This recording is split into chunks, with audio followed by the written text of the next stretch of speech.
Okay, so this is my Vaquera, or my Vaquera Mixed saddle.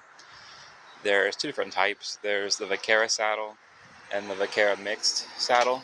So with the Vaquera Mixed saddle, it has this horn piece right here, whereas a normal uh, Vaquera saddle would just be cut off here, and this part would just be like rounded without this horn piece.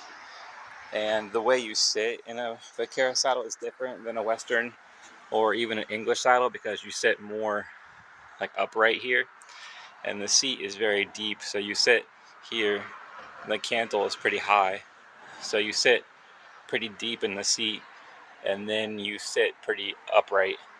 So on a Western saddle, you're sit back pretty far on, um, and like a deeper seat.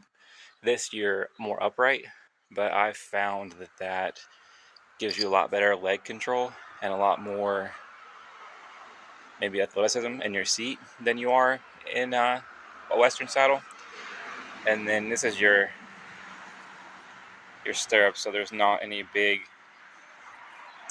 leather pieces here like there is on a Western saddle. It's just a strap which you can really attach any stirrup to. It's just a piece of leather that um, you just loop around the stirrup. So this is a traditional Spanish stirrup. This one's made out of plastic though. Typically they're made out of metal, but I wanted to use the plastic just to get more used to riding with the stirrup first before I went with the metal, because the metal is pretty heavy and it can clank against your horse and it's kind of sharp on the edges here. So this is just a lot lighter and not as sharp, so I chose to go with this for a while.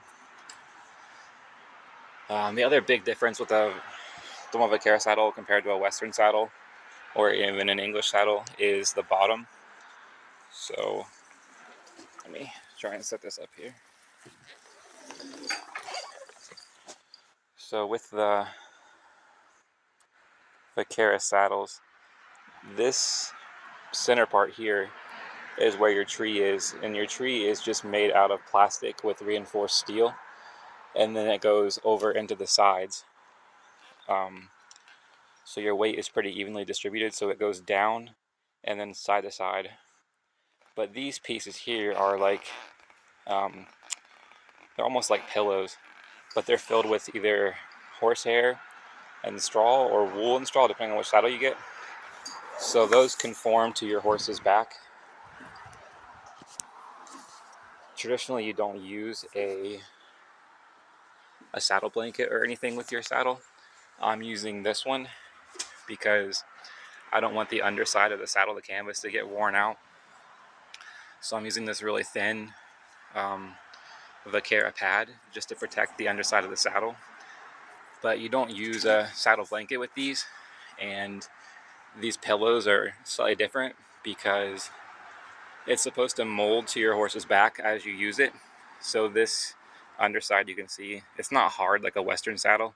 You can pinch it, and as you ride, that conforms to your horse's back. So that's a pretty big difference from a Western saddle or an English saddle. You also have the crupper here that you don't have on a English or Western saddle. The leather is pretty soft and pretty malleable, so it's not uncomfortable for your horse really.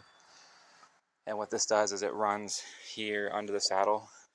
It runs underneath this pad, and then you can kind of see the end of it here. I just have it on the last hole. So what you do is you undo this, you move this stuff out of the way, and then you can access the underside of your saddle. So here is your girth. Your girth is just one giant piece of leather, and it moves back and forth because it just goes underneath this pad, and then it comes out the other side, and you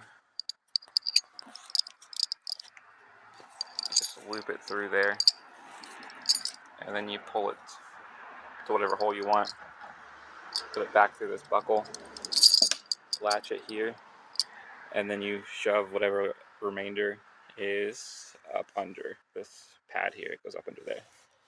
This is also where your stirrups buckle.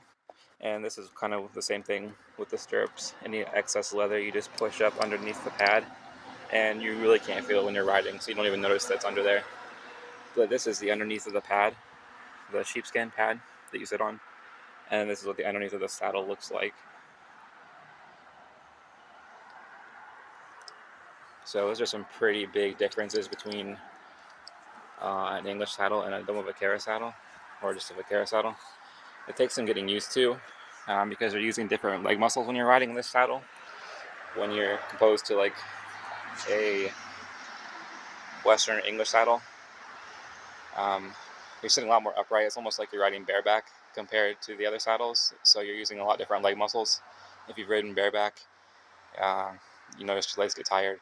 You're using a lot of the same muscles. I would also really recommend using a breast collar of some kind.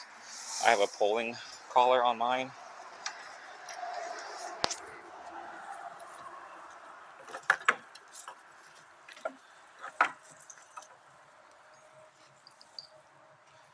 So it attaches there, comes down. Your girth, since your girth is also different for this, it doesn't have the snaps on it like a Western or English saddle might.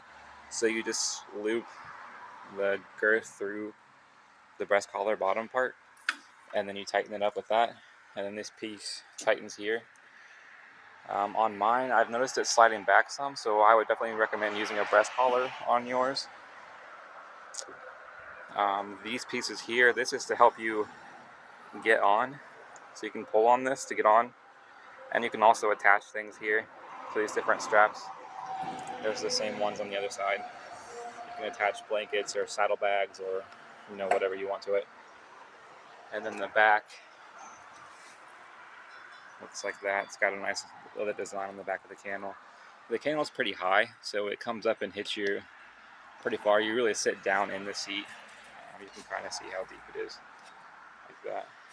But yeah, that's pretty much it. This piece here is mostly just symbolic at this point, but when it was used as a Vaquera saddle, like out in the fields working cattle, traditionally you would tie a poncho or something there, a blanket, and you could take it off and wrap it around you if you were cold or if it was raining or whatever.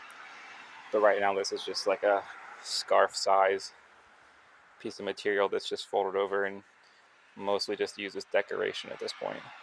So yeah, that's pretty much it. If you have any other questions or if I missed anything that you want to know about, just let me know. Okay, thank you.